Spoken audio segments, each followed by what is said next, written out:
to the Ghost of Harrenhal. My name's Simon. And I'm Mackelly. Thank you for joining us for episode 144 of our chapter-by-chapter book review of A Song of Ice and Fire by George Martin.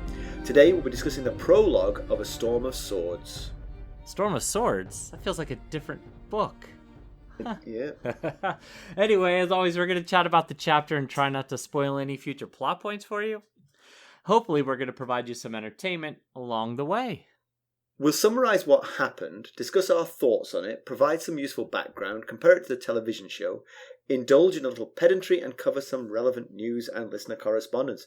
Be sure to check out the show notes. They'll provide some additional information about the characters' geography of this chapter. Mackelly Ray, how are you? I was taking a selfie of us. You were taking a selfie, which seems an odd thing to do for when you're in a position that you've been in at least 144 previous times. It seems strange to want to memorialize this, but go on. I just wanted to take a quick selfie there so I could send it out to all of our social media followers and let them know that we are back. Yes, I'm doing well. I'm doing well. We've not talked a whole lot in the past 2 weeks. We had lunch together last Friday, which is good to see you. Of course, you know your tune really changed between Friday and Tuesday. Because Friday you were like, I think we need one more week off, and then yesterday, was it yesterday? I think it was yesterday. You were like, all right, I'm fueled up and ready to go. Let's get going. You know what's funny? 30 minutes grappling with Skype and Audacity, and I'm back to where I was on Friday, let me tell you. It is good. We tried to start 20 minutes ago, and we've had nothing but technical difficulties. So, anyway, how was your break, my friend? It was good. It was good. So, one thing I did was I went and got my first professional haircut in 3 years. Oh, wow. Well, that's a long time. Because your hair does not look unprofessionally kept. Well, strangely, it's the worst haircut of the pandemic for me. It's absolutely terrible. And here's the kicker. The person who did it was a stranger to me. Uh-huh. But it turns out when I got home and I described this person to Carson, it's the mother of one of the children in her class. Oh, okay. The plot thickens. And Mackelly, I don't know if you've ever met me, but I am not all that discreet. And I do tend to blab on about things. For instance, I have an inkling of what you're talking about, sure. The god-awful children in my wife's class, for instance. So you think it was retribution? Yeah, possibly. That's what I wondered. Because I didn't say that much, and I didn't name her child specifically. But I said enough things for her to maybe have pieced it together, you know. She's like, I'll just take a little dent right here and a little nick right here. I've fixed it. It's awful. It's the worst haircut I've ever had. I looked like when she finished, she cut my hair with clippers at the back, and then she didn't cut it at the sides with clippers, and then she sort of cut it with scissors at the sides until she got sort of like forward of my ears, and then she left it alone. So I ended up with these sort of bushy pieces on either side of it. I looked like an orangutan. It was awful. So how did you think? Did you ask her to keep going, or? Mackelly, I don't know if you noticed this, but I'm English. I said, oh, it looks lovely, and I left as quickly as possible. Where'd you go? So what did you do? I got Carson to fix it when I got home. I was like, you're way better than her. Oh, well, I tell you, between the two of us, hairstylists and barbers are not making a whole lot of money because I haven't had a professional haircut in 5-6 years because, as you can see by my hair, my hairline here, it's just a one, I put the guard on the lowest setting possible and, away. Usually I get Stacy to do it because, she could see the back of my head better than I can. Right. Yes. Yes. Well, how else? What else did you do? What else did you get up to? I did some wakeboarding. Oh yes, that's right. I remember you telling me this. I've been having some fun with that. I'm getting better. I've been darting across the wake. I've been switching my feet. No face plants or less. Oh, one or two. Less frequent. It tends not to end with me choosing to end it. All right. Well, someday you'll get to that the ending. You'll stick the ending. How about you? Anything exciting? Oh, well, let's see. Oh my gosh, I got up to all kinds of stuff. I traveled. I went to Western Pennsylvania up to Pittsburgh to visit my family. I saw my mom, who I hadn't seen since last fall. Had a picnic with my family. Played 2 rounds of golf. Wow. I know. Oh, and I got cultured. I finally finished the Hail Mary Project book that that I had been so slowly digesting. And I tell you this, once I started reading more than a paragraph a week, the plot really picked up. It was you'd had a problem with the pace, but it was really the reading, not the writing. I enjoyed it. The ending was really good. Yeah, I know you're a big fan of that book, and I really enjoyed that book. Yeah, it's cool. It's very good. I know you particularly don't like when I recommend things because you often don't like things that I recommend. But well, that's not true. I'm pretty I sure can't think of a single on the Discord thing. server you specifically said never listen to anything Mackelly recommends. Well, that does seem to belie what I've just said. Well, no, here's my issue. I don't think I've ever read anything that you've recommended that I didn't enjoy. But there's plenty of things you've recommended that I've taken a careful look at and said, I am not reading that. Oh, I tell you. I don't know what it is about me, but people often don't take my recommendations. You're far too generous. That's the problem. It's your generosity of spirit. Because what I want is, I want a harsh critic to come to me and say, you should read this one. I need a more discerning you say you should read this one, I'm like, exactly. Anyway, right. we've jibber jabbered enough. We should probably get down to whatever you're about to say. I feel like you're about to say something. Let's get down to business. Let's get down to business. How do we leave the world of A Song of Ice and Fire? There's the book starts with a useful note at the beginning of. I keep blanking on the name of this book. It's called Storm of Swords. I've been so conditioned by previous books that I've forgotten what this one was called. When we get to chapter 81, you'll have it down pretty well, I imagine. Probably, yes. Yeah. There's this useful note at the beginning of A Storm of Swords. The first few chapters of Storm of Swords are events that were happening on other stages during the Battle of the Blackwater. So we have to step back in time very slightly. Our venue for the prologue is in the north of the wall, at the Fist of the First Men. So we'll recap what was going on there. Jon Snow had been captured semi-intentionally by wildlings in the Frostfangs. The wildlings were headed down the Milkwater, out of the mountains, in the southerly direction, which would lead them to the wall, presumably. Meanwhile, the Great Ranging, including Sam, Pip, Grenn and Edd, are huddled on the Fist of the First Men, waiting for news from the scouting parties. Mackelly, why don't we give the summary of this one? Okay. Chett can't coax the dogs to follow the scent of a bear. They're hungry, but they're not dumb. He curses them, Jon Snow and Sam Tarly, for how cold and miserable he is. They're to blame for his drop-in station. He could have been warm in Castle Black with the Ravens and Maester Aemon. Chett's companions, Lark and Small Paul, discuss coming back to the Fist of the First Men empty-handed. But Lark reckons the old bear, Lord Commander Mormont that is, will be dead by morning, so his low opinion won't matter.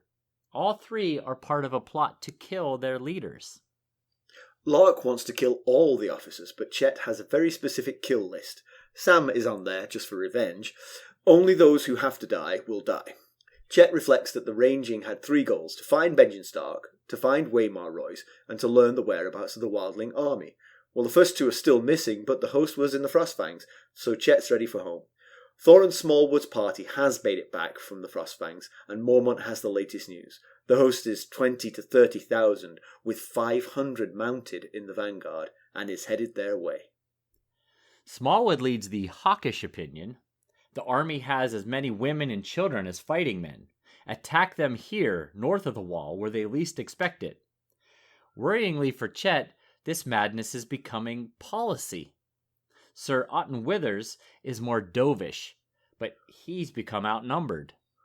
Chett calls a halt to the hunt, and they head back to the Fist of the First Men. The dogs are hungry. He's not fed them for 3 days. Part of the plan for the coup is to loose the dogs on the horses to create confusion. The conspirators number 14, and it's Chett's hope that they might slip away unnoticed, at least long enough for them to escape. Chett fantasizes about John being dead already and how he will send Sam to join him. His companions ruminate on what they'll do once they're free. Chett thinks they're idiots and doomed, planning to go south of the wall. His own plan is to kill Craster and take over his keep and wives. Chett is on the wall for murdering a girl who would not sleep with him, so his plan tracks. With Mormont dead, command would fall to Withers, who will take the forces back to the wall, hopefully not stopping to get revenge on the traitors. When they arrive back at the Fist of the First Men, they find Sam Tarly taking archery lessons. He's not great. Chett stays to heckle, it's what else he got to do, I guess. Edd Tollett teases Chett back, and Chett storms off with the dogs. He reports his hunting failure to Mormont and sulks for a while. It's getting colder and quieter. As Chett surveys and worries about the steadfastness of his conspirators, they're ordered to assemble at the central fire. Mormont announces his plan. At dawn, they will ride north, avoiding the wildlings' vanguard. Then they'll attack the weaker flanks in small pockets in multiple places, creating an impression of a larger force. The murmurs of fear and discontent are drowned by rousing rendition of the Night's Watch vows. Chett dreams and wakes to snow. His plans are ruined. In fresh snow, they'll be easily followed. He decides that he'll at least get revenge on Tarly. He finds him under snow and covers next to the ravens. Just as he's about to strike, a horn blast signifies that one of the other groups has made it back from the Fossfangs. But as Sam stirs, a second blast proves that it's wildlings, not 10 days hence as Mormont had said, but right here. Sam starts to dress for battle, and Chett tells him that a wildling is out there with an axe for Sam. But his taunts are ended by a third blast. Both know what that means. Others. Dun dun dun, they're back.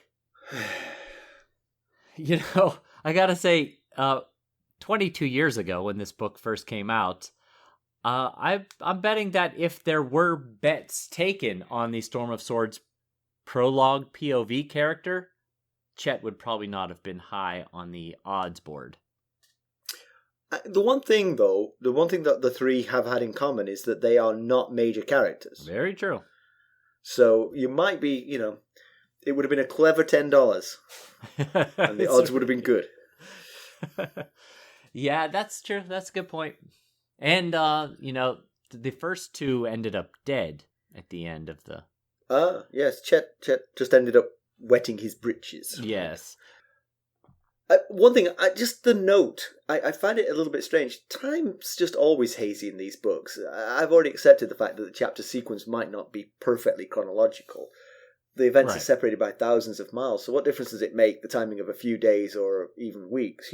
Right. There's no such thing. When you watch live television, it's been broadcast up to a satellite and back down again. It's not live, Yep. Someone could get the news to you sooner. Well, that's measured in seconds. This is measured in days and weeks. It doesn't matter if these things...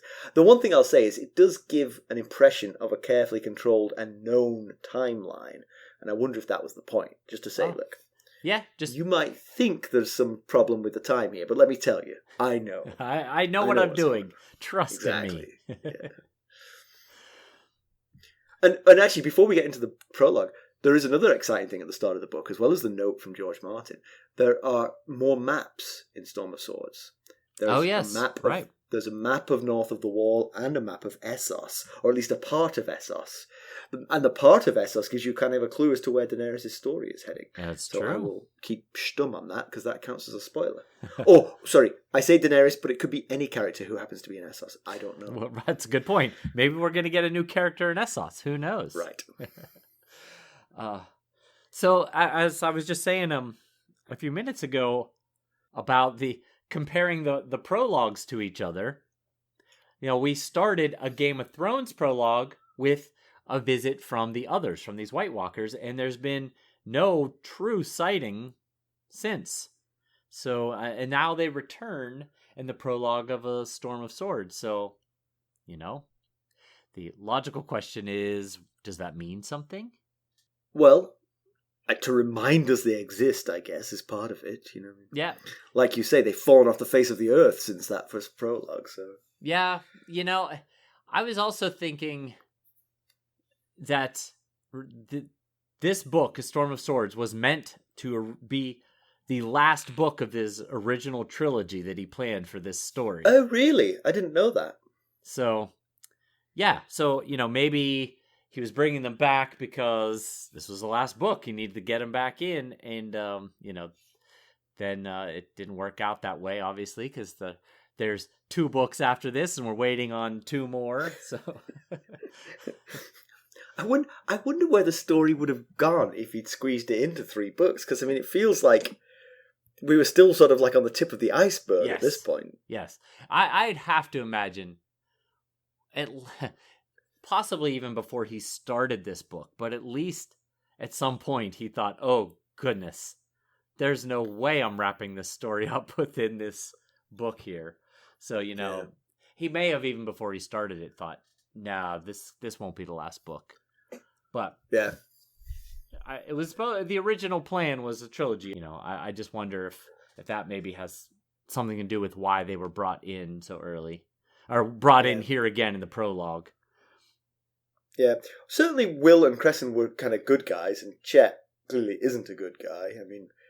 His backstory makes him a little bit sympathetic, but at the same time, it makes him not sympathetic. So, yes, absolutely. He's definitely not cut from the same cloth as Will, who, he's in the Night's Watch for something rather benign.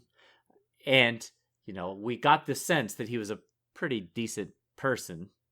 And Crescent really, yes, Crescent did try to kill Melisandre, but he was doing so out of what he thought were noble intentions. He thought he was saving his, his king and the person in Stannis that he'd taken care of since he was a small child.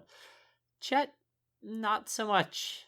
He's he's a murderer. He murdered this Bessa early in his life, and he's got a vendetta against one of the more lovable characters in this series, in Sam.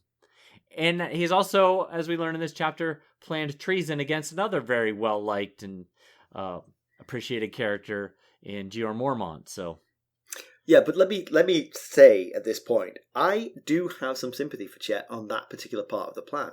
I know he swore an oath that binds him, but his boss is making a really dumb decision here, and there's almost no good reason for them to be freezing to death and now starving to death as well, because they can't hunt anything. Yes. I was wondering if Mormont had decided, no, we're going back to the Wall. Right. Would Chett and company still have tried to escape, or would they have just accepted their lot in life and gone back to the Wall with Mormont? Because they didn't know he was going to make this decision today, Right. But interestingly, Chet the Weather Vane had figured out that the more hawkish position of attacking the wildlings was gaining prominence over the more dovish, let's retreat back to the Wall. True. Yes. Yeah. But I felt sympathy for Will. I felt obvious sympathy for Crescent when he tried to dispose of Melisandre. And I do feel a little bit for Chett, because he is in a miserable situation, not of his choosing, and some of his motives are understandable. Some of his motives are pure selfishness, but some are understandable. That's well said. Yeah, that's well said. Yeah. I was wondering, I was going to say to you, should Jon have told Mormont what he heard in A Clash of Kings? I think it was John 5, maybe, when Corrin arrived and he overheard Chett and Lark and some other men talking, and Chett was saying that the ranging is an old man's folly and they won't be going into the Frostfangs, and Lark was like, well, maybe the old bear won't give you a choice, and Chett said, maybe we won't give him one. All that talk could just be chalked up to frustration. Probably nothing would have come of it had he even said anything. But What an extraordinary thing your memory is. I'd completely forgotten that conversation even happened. And I remember John's agony over it was kind of like, it's just the men talking. I shouldn't report this, you know. And I have some sympathy there. But I mean, yes, if he had have told him, then Mormont perhaps would have been prepared for this. But it looks like the plan is faltering anyway. Combination of the snow and the White Walkers arriving at the same time. Sure does. Looks like it's not actually going to come to pass. No, I think you're right. I will say my memory wasn't completely 100% there. I remembered the conversation happened. I had to go look up what the conversation was. So, see, you do more research than me, but that's because you have these inklings that I don't have. Why would I go look up John 5 from the previous book when I have no reason to think that has got any bearing on what we're reading here? So Chett is utterly odious. I mean, his backstory, growing up dirt poor, where his father used his own body to fish for leeches so that he could sell to the maesters. It's one way to do it. Yeah, it's quite effective. Yeah. It's a pitiable backstory, but any pity you might have for him evaporates when the memory of the crime that brought him to the wall. A girl won't sleep with him, so he murders her. Maybe that's a point to remember about the Night's Watch generally. It shouldn't be forgotten that many of these noble men of the Night's Watch who we root for are just like Chett. The non-wall is probably considerably better off not having them. Yeah, I mean, that's basically the point of the wall these days, is a place to throw prisoners so that they don't crowd up your jails and your dungeons, I guess. Yeah, I mean, first of all, there's a noteworthy line that he thinks of in this chapter that goes along with what you're saying there. He thinks to himself that stewarding for Maester Aemon had been as good a life as he'd ever known. So, it does add a little perspective to his existence. I mean, like you said, he grew up poor and in an abusive home. He recalls being beaten bloody by his father for reflexively crushing a leech that attached himself to his hand. And, he kind of had a bit of a hound-like backstory because he has these terrible boils on his face. And, they seem to have provided a target for the other kids to pick on him about. And, so he kind of had this traumatic childhood stemming from like a facial irregularity, whereas the hound's was a scar. His are these red boils and wens that caused embarrassment and ridicule, which certainly probably shaped him in some way. But, that's excuse only to a certain point. Others have come from just as bad or worse. And, for instance, Sir Duncan the Tall, who became Lord Commander of the Kingsguard from the Dunk and Egg series. He grew up an orphan in Flea Bottom, and, Sir Davos grew up in Flea Bottom, and they managed to straighten themselves out. So, there's got to be some personal accountability, obviously. But he does have a bit of a backstory that you feel for him. So Chett hasn't fed the dogs for 3 days, so they're hungry, and part of his plan is to loose them amongst the horses during while the murders are happening. This probably will lead to the death of certainly some of the hounds, possibly some of the horses, and possibly some of the members of the Night's Watch as the terrified horses and hounds trample about. So there's a sort of callous indifference in there, for sure. Yeah, absolutely. But his plan isn't totally dumb, though. His plan is very careful. No, you're right. It's very carefully thought through. In fact, I feel like for someone who spent his time with Maester Aemon and the Ravens and never learned to read, it is actually quite too clever, in fact, the plan. Yeah, I can see where you're coming from. He's certainly either a lot smarter than we would guess from a murderous cretin like he is. But there's a lot of really smart murderous cretins out there, so yeah. But yes, you're right. Go on. Yeah, so part of the plan is to he's very thoughtful about who dies. He wants only the minimum number of people to die so that the plan is enacted. He doesn't want to wanton killing. 2 guards have to die, but he's sorry about that. He doesn't want that to happen, but he can't spread the conspiracy any wider. They already have 14 men in the conspiracy. That's already getting to the point where someone could betray them. So the plan is to kill the leaders while they sleep, and kill Dywyn and Bannon, who are the best trackers, so they can't be tracked. Again, it makes perfect sense. Yep. And Sam for the Ravens, but also mostly just for revenge, I think. Yes, that would be mostly the just real for reason killing revenge. Yeah. About that, I think the context that I picked up on of why he is cautious about who dies and who doesn't die isn't necessarily because he feels any sort of sympathy or brotherhood for these other men. I think it's because it's the right amount of people to die without raising suspicion. Because he also considers killing Sir Otton Withers so that Thorin Smallwood will take command and go marching everybody headfirst into the wildlings and die. But that causes problems if too many people are killed. We'll be right back. Hello, friends. Are you ready to make some unforgettable memories? Well, if so, consider the Marriott Bonvoy program. Discover the perfect destination for your summer getaway and unlock exclusive deals on luxurious accommodations. With our affiliate partnership, you'll enjoy unbeatable savings and a seamless booking experience. Don't let summer slip away. Visit Marriott Bonvoy today and make this vacation season one for the books. Use our Ghosts of Harrenhal affiliate page to check it all out and buy Bonvoy points or give some as a gift. The link to our page is in the show notes. Okay, but you said so it doesn't arouse suspicion, but there's going to be a lot of suspicion when 8 members of the Night's Watch are murdered in their sleeps. Yes, but his thought is any one of them wakes up and shouts and we're worm food. So that's why. So the less being murdered, the better, right? Yes, the less people murdered are the less likely to get caught murdering them. Yeah. So he's arranged the watch duty so that his men are in position.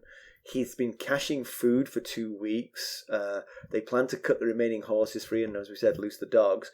And then, like you said, he carefully considered whether or not to kill the next in command, who would be Otwin Withers. But he actually likes the fact that Withers will not chase them because he'll be too concerned about getting home to the wall. An old done man, he calls Sir Otton Withers. And he mentions killing a man named Blaine, who we've not heard much about, but he is the second in command here on the Fist of the First Men behind Corrin, who obviously is dead but is not present. So Blaine has command of the Shadow Tower men if Mormont were to die. So that's why they're planning on killing Blaine as well. Yeah. And he certainly outthinks his compatriots in that they are all planning to head south of the wall, where, of course, they will be hunted to their doom. He's planning to... Only if they don't stop at Simon and Mackelly's haberdashery and buy themselves some brown cloak haberdashery. In Molestown is our headquarters, so we're not that far south of the wall.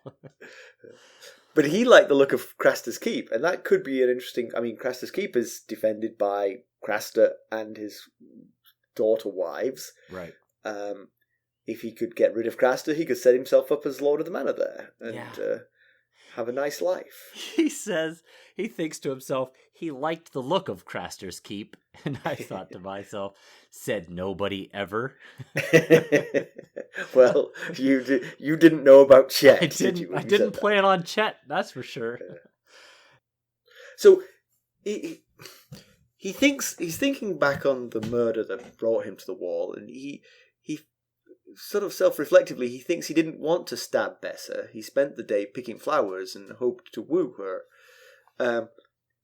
But that kind of sweetness just makes the murder all the more awful, really. I mean, if he went to her with violence in his heart, that would be bad enough. But going to her thinking that you might woo her and then to kill her for rejecting you, just seems... I don't know if it's worse, but it just seems... And he's not showing really any repentance for his deed here. He's just thinking, shoot, that's not what I wanted, But he constantly is blaming other people. He blames, ultimately blames her for rejecting him, and then he blames the laws for taking away that one sweet moment, taking away his life, because he once he stabbed her with the knife and saw her face, he felt it a really sweet moment, so he did it again and probably again, I guess. And he felt like just for that one sweet moment they took his life away from him, as if it wasn't his fault almost. Right. But he's got this sigil idea. He thinks, when he takes over Craster's Keep, his sigil, it's got a bit of a Bolton-esque flair to it. Now remember, the Bolton sigil is a red flayed man on pink. And Chett's idea for his sigil will be a dozen leeches on pink. And of course we know Roose Bolton likes a good leeching as much as anyone. So it kind of had a bit of a Bolton-esque quality to it when I thought about it. So the power dynamics within the Night's Watch is kind of interesting, especially from this sort of Chett's sort of removed position, because he doesn't know an awful lot about it. So Withers is more cautious, Thornwood is more gung-ho. It does lend this complexity to Chett's plan.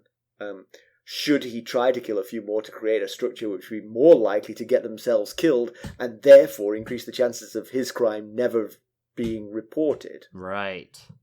If nobody comes back from the ranging, then nobody knows Chett's in the wind. Yeah, and Chett makes an argument I'm going to go back to John 5 here again, but he makes an argument that the king beyond the wall never looked for us, will never look for us so far north. And, it's not the first time that he's made that argument. Back in John 5, again, the chapter where Corn Halfhand finally arrives at the Fist of the First Men, they're having kind of a leadership meeting, and he makes the same argument to the rest of the leadership. So he's really on this. But Chett's right. And Chett thinks any ranger, no one's returned except for Thorin Smallwood's group. The Jormund Buckwell's group went up the giant stairs, and we know that Corn and John went through the Skirling Pass. None of them ever returned, and if any of them had been captured, there's a high probability that they might have been tortured to the point of telling the wildlings where this ranging is currently located. Very true. Yeah. But I also think that they might not even need that, because he mentions, as they're making their way back from the failed hunt to the Fist of the First Men, that Mormont had a great circle of torches lit around the summit of the Fist. So they're not exactly trying very hard to stay on the down low here. Yeah, and Chett is convinced the wildlings know they're there, and I think with good reason. Right. So you want to the conspirators, go through the co-conspirators? List the conspirators. So Lark, who we heard from, is known as the Sister Man. We met him briefly at Craster's. He tried to take the rabbit from Ghost, which was not the smartest thing. Nope. He's a Sister Man because he's from the Sisters, 3 small islands in the Bight. And he's also got he and Chett mention several cousins of Lark's. They don't get named individually. Okay. But they are mentioned, so he must have some family there on the wall. Nice. We also get Small Paul. He's a huge, powerful, simple-minded, kind of almost like a verbal Hodor, like large, strong. Doesn't necessarily seem to have a mean bone. He seems to just be doing what he's told to do. Yeah. Kind of. In some ways, kind of like Lenny from Of Mice and Men, Yes. Yes, I think that's a good comparison, yeah. But whereas George tried to steer Lenny through life without incident from his strength and his physical strength and his lack of mental strength, Chett plans to use that combo for evil. And also, Lark says about Small Paul that he says, "Small Paul, thick as a castle wall." And either that's a common refrain that's used in Westeros, or it's a little nod to the Dunk and Egg series, because when Dunk was a squire to Sir Arlen always used to say to him, Dunk the Lunk, thick as a castle wall. So I'm not you sure. with the harkbacks again. Impressive. Small Paul gets really obsessed about Mormont's raven, and he's concerned that the raven will actually give them away when he says murder, but Chett points out that Mormont's body will give that away. He doesn't need the... But Small Paul sort of latches onto this, and he wants to keep the raven for himself, so that the others sort of roll their eyes and agree to the plan. Yeah, I was thinking, though, the raven could just say Paul, because it's his job, his and another guy named Softfoot's job to kill Mormont. He might say Paul and tip them off. But is the raven really a reliable witness? He often says corn or snow. He will never hold up over cross-examination. Exactly. So there's a guy named Dirk who's named for his favourite weapon. We don't know why he's on the wall, but given his name, it's possible it's something to do with that. Yes, and then, like I mentioned, there's another guy named Softfoot who might be the most sadistic of all. I know that what Chett did was horrible, but what Softfoot had done to end up on the wall is not too far off. He claims to have raped 100+ women, and they call him Softfoot because he said that they didn't even know he was there until he pounced on them, basically. So. And then there's Sweet Donnell Hill. If you're pulling together a team of traitors, then someone who claims to be a Lannister bastard is probably a good choice. Oh, yes. He's self-claimed, but, he's got the surname West, which is the surname Hill, which is a Westerland's surname for a bastard, so. Which, of course, he may have given himself, Yes, that's true. He does have the white teeth, fat red lips, and yellow hair that they describe Joffrey as having. So, you never know. Yeah. Could be. We'll be right back. This episode is sponsored by Audible. To get a free audiobook, or 2 if you're an Amazon Prime member, go to our exclusive URL, audibletrial.com/ghostsharrenhal. You can find the link in our show notes. Yeah, none of them feel like there'll be a huge loss to the Night's Watch, to be honest. Maybe with the exception of Paul. Right. Yes. Who can fill in any gaps in the wall with himself. Yes, he could. Now, I had already mentioned that about Thorin's argument that the king beyond the wall, Mance Rayder, would never look for them so far north. But he also makes the argument. So they all come together. We mentioned this in the summary. They're all summoned to assemble, and Mormont says tomorrow we're gonna ride north, and we're going to circumvent the vanguard of the wildling army, and we're going to attack the main group of the army. We're going to surprise attack them from various different locations.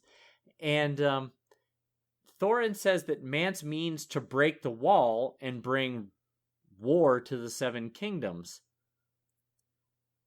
I'm not sure how he knows that that's the plan to break the wall. We don't know that they've gotten word that he's found something to aid him in doing that while in the Frostfangs. If not, it seems a rather difficult task, even with 30,000 people. But there was early speculation, right? When it was discovered that Mance was in the Frostfangs, there was speculation that he was looking for something that would help him destroy the wall. Yes. But, of course, you retreat back to the wall, and you're standing on top of it while these 30,000 are trying to break it. You have an advantage of gravity. You can drop things on them. But it also seems very unlikely that Thorin Smallwood actually discovered anything. He's just probably reinforcing this earlier speculation. Yes, because it suits his cause. Exactly. Yes. Exactly. Yeah. But I also don't believe that this is what was meant by the Night's Watch vow, having the line, "The shield that guards the realms of men." I'm pretty sure it's the visitors at the end of the chapter that the vow is in reference to, not just wildlings wanting to be a little warmer. So yes, okay. Maybe I'll keep a count of how many times during A Storm of Swords we say the Night's Watch shouldn't be fighting the wildlings. They should be. I hope our listeners aren't. Yeah. There's the first. It won't be the last.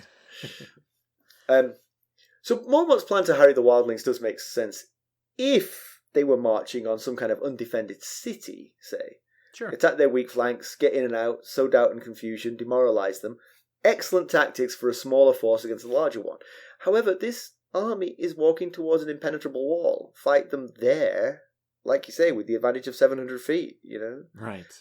And you've tripled your numbers by going back to the wall as well. Yeah, absolutely. Yeah, you're right. I get the temptation. It's not a terrible plan. The wildling army is probably not well trained. John, through John's POV, we saw that they had poor weapons and armor, and you'd have the advantage of possibly surprising them. But Mormont's making an assumption here that his men can pull this off. We've not, to our knowledge, most of these men have not been in this type of battle before. Maybe a few who were, in Robert's Rebellion or something, but most of them were just criminals or, people who ended up on the wall. They've not necessarily done this kind of battle before.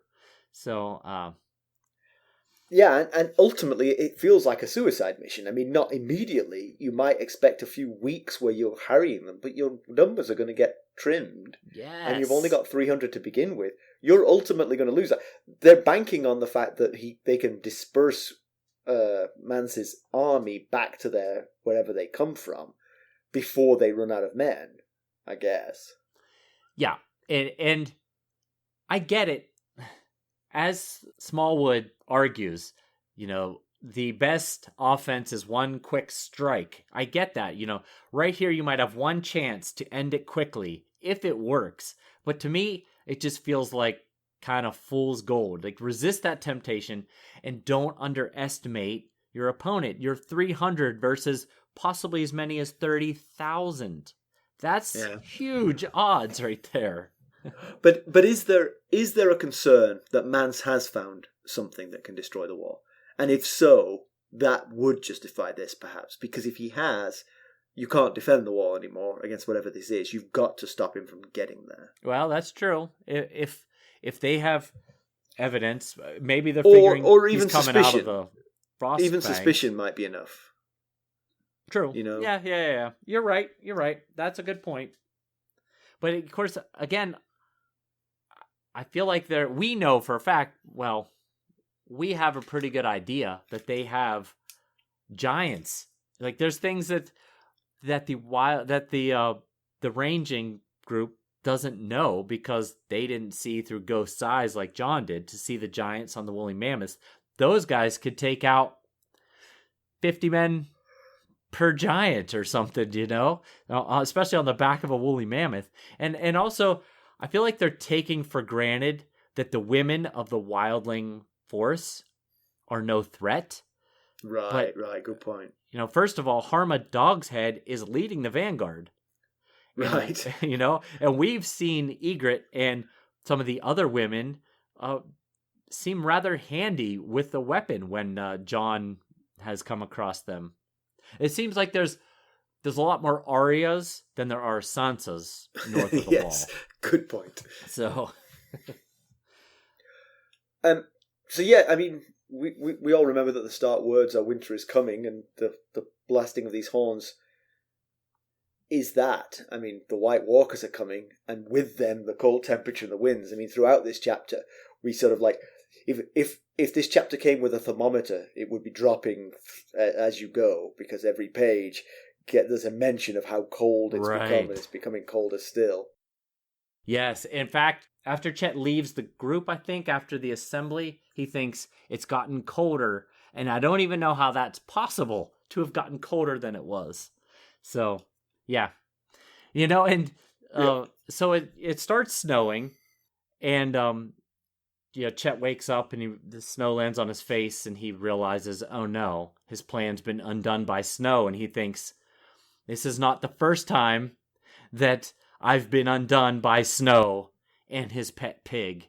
So he's both physically being undone by the falling snow, but also, he's already been undone by Jon Snow, because Chett should be home at Castle Black, warm with Maester Aemon, instead of out here freezing on the top of the Fist of the First Men. But there's one little bit of foreshadowing. So earlier in the chapter, Chett remembers Sweet Donald Hill retelling that Thorin Smallwood said that the wildling army is a shambling horde. And, now we find out that the White Walkers and their whites are coming, and, there might be quite a shambling horde there. Yes, indeed. We've talked before about the dodginess of the Night's Watch horns signal, and how it would play with your emotions, sort of like, the first blast is, yes, our brothers are coming home. The second blast is, oh, no, we've got to fight. And then the third blast is like, well, let me consult my books here. What the heck is this about, Yes, it's been 8,000 years since anyone's ever blown 3 blasts. Yeah, I figured going something kind of like this. First blast. Great, some of our missing brothers have finally returned. Then there's a second blast. Ah, crap. The wildlings are way ahead of schedule. Looks like time for a fight. And then there's a third blast, and they're like, is this real? Is this really happening? But then I had speculated that could it have just been multiple sentries saw Jarman Buckwell and his men returning, and 3 different sentries blew their horns? I love that question. They must have subtly different notes to their horns just to make sure that doesn't happen. Or my speculation was they saw Jarman and they blew the horn once, and then the wildlings were sort of like galloping behind them, so they blew the horn twice, and then they were like, "Ooh, wait now." Did we just scare everybody? No, really. Disregard that. Is a fourth blowing of the horn mean disregard everything I just did? Oh yeah. But there was some. I thought there was some interesting irony here at the end of the chapter. So Chett refers to Sam as a coward basically the whole way through this chapter. And he does it again while he's sneaking up on Sam to slit his throat while Sam sleeps. I mean, that's about as cowardice an act as you can come up with, and yet he's the one throughout the chapter, and as he's approaching sleeping Sam, referring to him as a coward. And then earlier, he thought that, as he calls him, Sir Piggy, meaning Sam, would pee his pants when Chett put the dagger to his throat before he slices his throat and kills him. And then at the very end of the chapter, like the very last few sentences, Chett pees his pants when he hears the third horn blast. So, yeah. And one other thing, something to keep an eye out for the future, is that we did sort of like piece together the precursors of the arrival of the White Walkers. The dogs refused to hunt the bear scent, which could have been afraid of bears or White Walkers. The continual growing colder, we remember that from Will's prologue as well, that the temperature kept dropping. And the too silent nature of the woods, no frogs, no owls, no wolves. Usually you would be getting these sounds and they'd all quieten before the 3 blasts of the horn. So those are, should you be walking the woods at night, what to look out for. Especially if you've got a dog on a bear hunt and that dog won't hunt. Do you have some background, Mackelly? I do. So it sounds like the others are back. At least that's what the 3 horn blasts indicate, unless it was we discover it was a mix-up.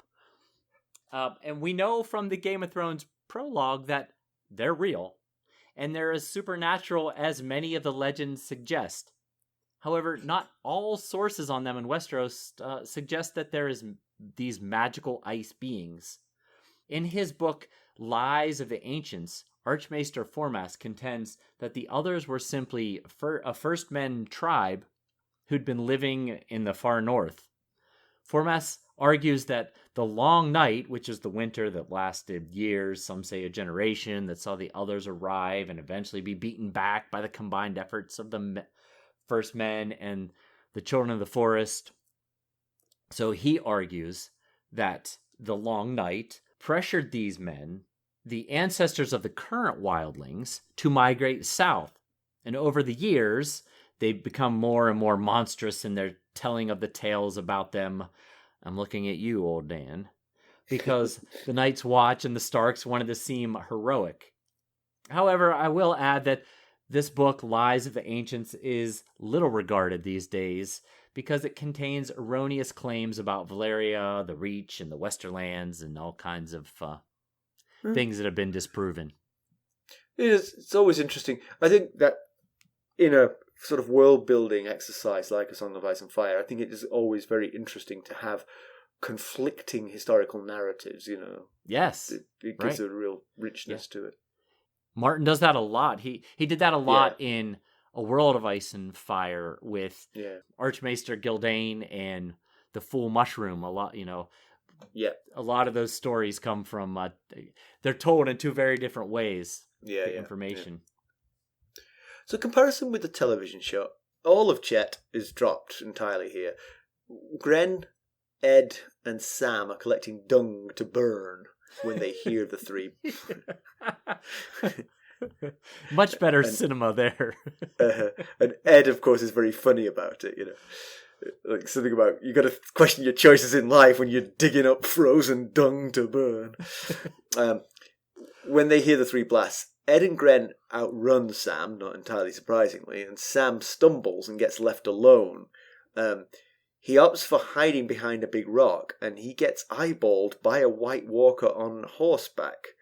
But the others have other fish to fry, and points to the Fist of the First Men, and the army of the undead marches on. And that's how season 2 of the show ended. So this was co-opted into the back end of season 2. Okay. Yeah. So Sam's just cowering there, and they're walking past as if he's not there, but there was definitely eye contact. Good stuff. Of course, that might be slightly spoilery, because, something's going to happen now at the Fist of the First Men, and maybe that will be reenacted, but I figured because it was in season 2, it was worth mentioning at this point. Yeah, definitely. Pedantry corner. I've got one. It's pretty minor, but there is an expression, which you may have heard yourself, too cold for snow. Okay. And I wonder if it might. Have you ever heard that expression? I have not, but sounds like a good expression. I think it might apply here. It's very cold at the wall. They've marched tens, perhaps hundreds of miles north of the wall. Winter is coming. They're all freezing, and throughout this chapter, Chett notes that the temperature keeps on dropping, foreshadowing the arrival of the others. According to Scientific American, once the air temperature at ground level drops below about minus 10 degrees Fahrenheit or minus 20 degrees Celsius, snowfall becomes very unlikely. Simply because the amount of moisture you can get in the air drops with temperature. And so at that kind of temperature, there simply isn't enough moisture in the air to allow snow to fall. Okay. Fascinating information. I like that. I wonder if the snow was falling right in that window right before it got too cold. Yeah. As it's falling, maybe it just snowed for 5 minutes. But he was describing it as big enough snow to really, reveal his tracks. So it wasn't just sort of little tiny specks of snow. It was real snow, and it just doesn't ring true to me. A heavy flake, like those big heavy snowflakes. Exactly. If I was an Eskimo, I would have a word for what I mean. But as it is, it's just snow. News and notes. I'll just say we've had a terrific response to our interview with Elio Garcia and Linda Antonsen. It was an honour and a thrill to talk to them, and they were very gracious to visit with us. If you haven't already, please do check it out. It's full of fascinating information. Oh, yes. We have gotten really great responses. I had actually thought about reading some off just because they were so good, but yes, thank you to all those who have listened and provided feedback to us about how much you enjoyed it. In fact, even Ilio or Linda, one of them, retweeted my tweet about it, the episode being live this week, which for you all listening was last week, and said it was we had a fun time or a fun conversation or something like that. I will say, I felt like they threw down a gauntlet, because if we ever got invited onto someone else's podcast, I don't feel like I could have spoken with the kind of authority and knowledge that they possessed. It was really amazing what they did. Yes. They definitely, it was definitely an opportunity for them to flex and show just how much they know about this world. It was pretty cool stuff. Not that they were like bragging or anything like that. It was just so obvious, how integrated they were in this world here of A Song of Ice and Fire, and a Game of Thrones for that matter. And also, we're going to have another live video chat for our Lords Paramount and Royal Kingsguard tiers from the Buy Me a Coffee site. And that is going to be Thursday, June 16th at 7 p.m.?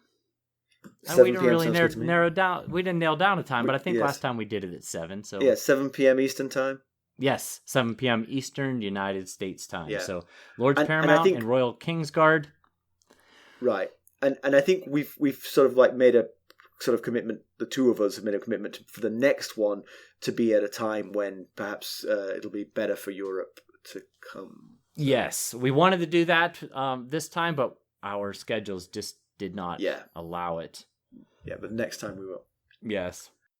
And we're at 102 5.0 ratings on Spotify. That has us 4 rates away from second place in all A Song of Ice and Fire and a Game of Thrones podcasts out there. Nice! So, 4 more, as long as the other folks don't get any more, we'll be tied, and then we're heading for number 1. So thank you all so much. You've got spouses, you've got mothers. Come on. Tell them to give us a 5-star rating too. Yeah, that's right. I asked Ethan, I was like, hey, have your friends ever rated our podcast? All right, let's draw the line under this one. So, the others, they're back. So we've seen nothing of them, like you said, since the prologue of book 1, but they are back and they are here. Yes, they're not the only ones back. We're back too. Us too, yes. We're like the others in many ways. And Chett, I've got some respect for Chett. He knows his stuff. He knew how to construct a coup plan, and which was only undone by very unlikely snow. Yes. But he also knows enough to pee his pants when the others are coming. So true. He's informed. True. Yeah, he knew that means some really scary stuff, I guess. Yes. You'd think they would practice 3 blasts just so that when it happened, the men would be more prepared for it, What's the drill? Everyone's hair on fire. Everyone's walking around with peed pants. Yeah. The steward is in charge of the laundries. No, not 3 blasts, Not Jay 3 again. blasts. I'm not afraid of the others. Just the laundry. Chett. Yes, he's a sad, pathetic, angry, murderous man. He's got really no redeeming qualities. He's basically a terrible human. But his backstory, aside from, of course, the horrendous murder of a young girl, it does lead you to feel a little sorry for him. But he's just such an awful person. It's very fleeting. It's a very lucky escape for Sam. If it wasn't for the fact that the White Walkers are coming to kill him, Chett would have killed him. So yeah, true. That's true. That's why Sam didn't pee his pants, because he was just relieved. He was like, "Oh, phew! I thought I was a goner. Now I'll go face the White Walkers." Hey, you survive certain death, so that the likely death is a step down from certain. Yes, good point. And I'm not sure that Fist of the First Men is where I'd want to be with the White Walkers heading my way. I have a couple of alternative suggestions. On a horse fleeing south. Good choice. Dawn. Yes, The Summer Isles. These are places that I would consider where I would rather be. Yes. Fist of the First Men. See them get across the ocean. It's defensible, but I don't want it. I don't know if high ground really works against the undead. You know. Yeah. What you really need is a 700-foot wall. That would help. You can add anywhere south of the wall onto your list. There is better than the Fist of the First Men. But it does seem like we've got a big fight between these brothers of the Night's Watch and the others impending. I mean, you know, I don't, unless they flee really quickly, it seems like what we might be having here. You know, if I was Mormont, I'd be saying, you know that Otwin Withers fella, he speaks a lot of sense. Saddle up, boys. Yeah, well, we saw what one did to Sir Waymar in the prologue of A Game of Thrones. You know, of course, Sir Waymar didn't know what he was up against. And these guys, you know, they're getting the warning that the others are coming. And so theoretically, they should be better prepared. So, you know, fires, you know, we'll have to see what kind of defense they can muster here. It was fire that John used against the White. Yes. Yeah, it was. Okay. Yes. So they know this much at least. Yeah. Right.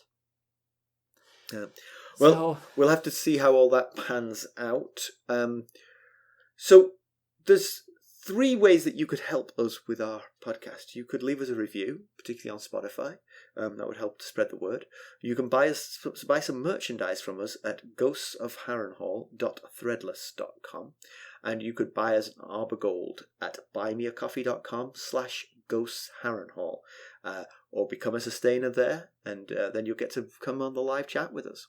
That's right. That's a lot of fun. I'm looking forward to that. And of course, as always, you can reach us at ghost.harrenhal@gmail.com. You can follow us on Twitter at ghostharrenhal. We're on Facebook, Instagram, Discord, and YouTube. Thanks for listening. Thanks. Bye. Bye.